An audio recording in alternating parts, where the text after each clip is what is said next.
It may have been long dismissed as dumb money, but the GameStop saga has shown how retail investors can make stocks move in ways that defy logic. Shares of the video game retailer surged nearly 700% over the past week, after a group of so-called Reddit bros took on hedge fund pros.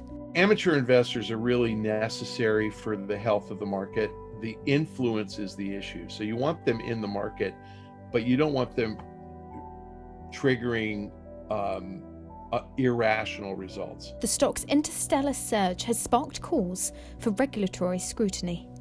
I think that regulators need to step in and figure out how to regulate this a little better. Ganging up on a short squeeze to make a quick profit, it's not really what capital markets are for. Let's look at the existing regulation and how the slugfest could change Wall Street. US law bars the spread of false or misleading information designed to manipulate investors into buying or selling securities, like that seen during the rash of pump and dump schemes during the early 2000s .com boom. Regulators are likely to explore whether Reddit was used in a similar way.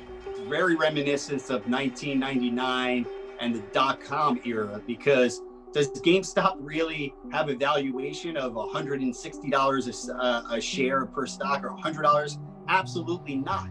But there are people out there that are trading and speculating, and that's why they're pushing these stocks up higher. And I don't even call it investing; it's really kind of speculating in these type of stocks. The US Securities and Exchange Commission said it was aware of the market volatility and was assessing the situation.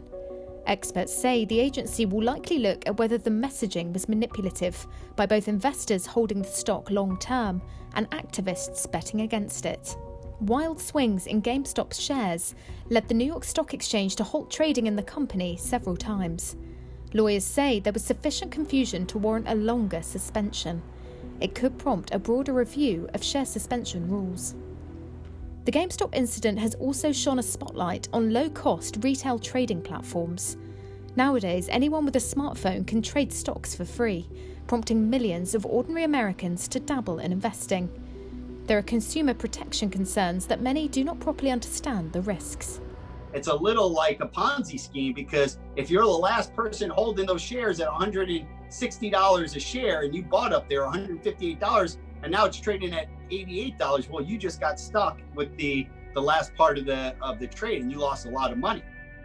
Analysts warn chatroom chatter is fueling huge and irrational share price moves, raising concerns of it upending the market if not properly policed.